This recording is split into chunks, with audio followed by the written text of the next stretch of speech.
Hello, my name is Carly Florick, and I was diagnosed with both dyslexia and ADHD at a very young age. To me, my learning disabilities mean that I have to work twice as hard as most people in order to accomplish the exact same task. Throughout my student life, from kindergarten to my 6th year of university studies, I have struggled with all aspects of academia. In my younger years, the main issue was my lack of focus and interest in most subjects.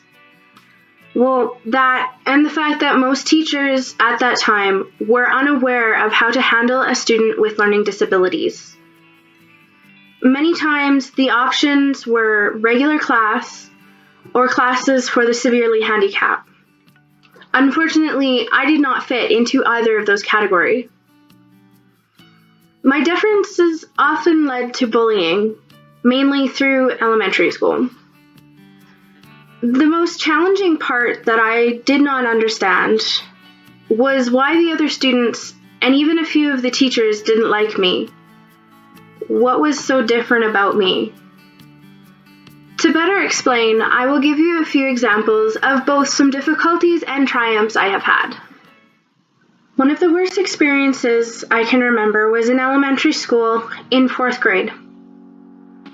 My teacher was a stern, no-nonsense lady, and while at the time I greatly despised her, I now understand that she merely did not have the proper tools to teach a child with learning disabilities. I seem to have always been getting into trouble for not paying attention and constantly fidgeting.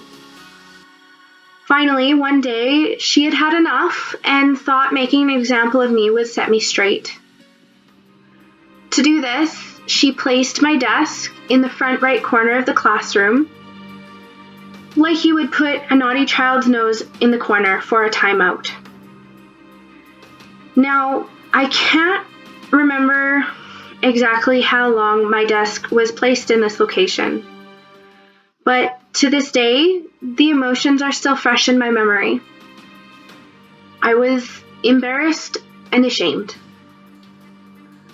Not only that, but it made learning that much more difficult, since I could barely see the chalkboard.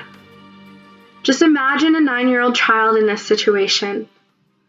It's not very nice, is it?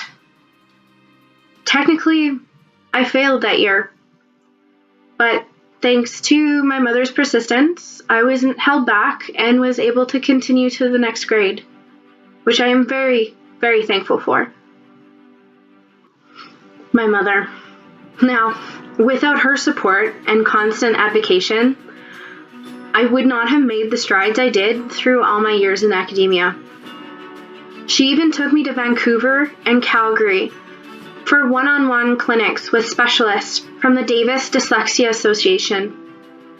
These clinics gave me coping mechanisms for my dyslexia, of which I still use today, such as using my mind's eye to see and grasp what is happening in the world around me.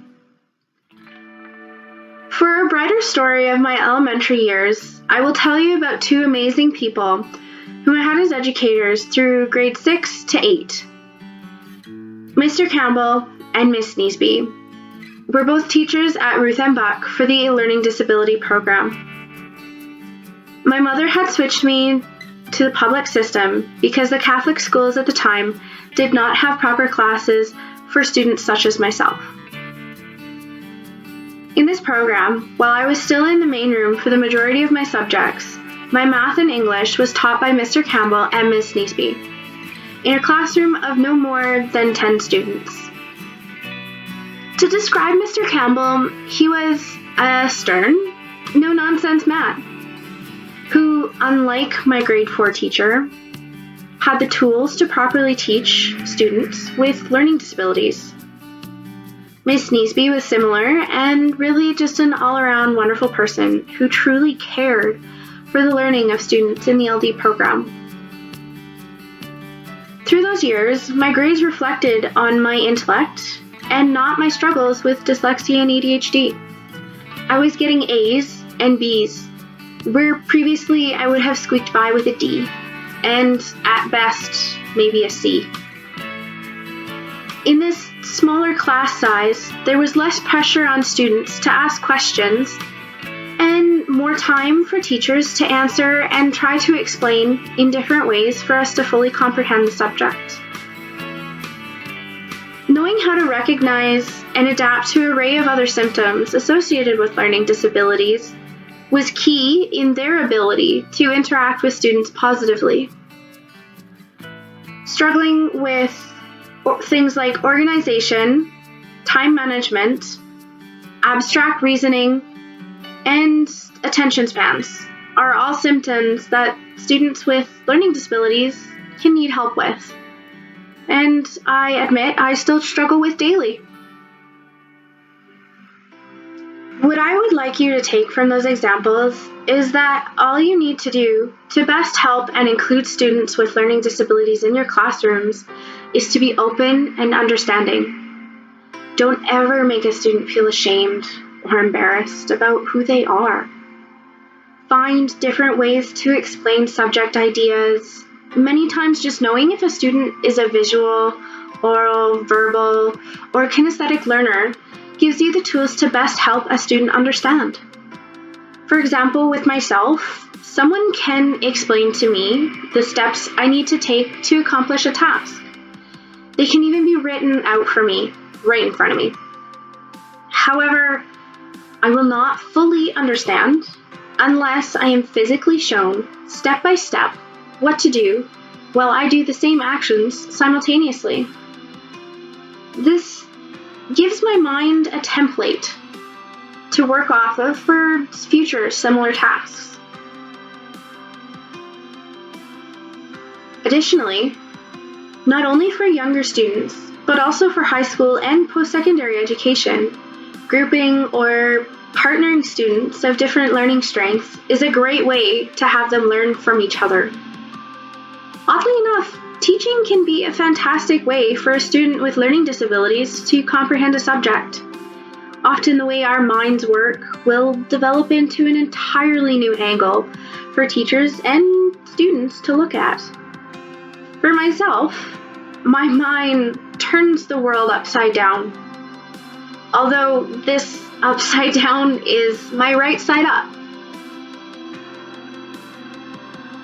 The teachers who have made the most impact on my life and learning are not any few in particular, but those who showed me compassion, patience, and paid attention to the different areas I struggled in through school, not just with class subjects. Overall, just know that the strategies in aiding students with disabilities, learning or otherwise, will in all likelihood help all of your future students. Thank you, and best of luck in becoming the best teacher you can be.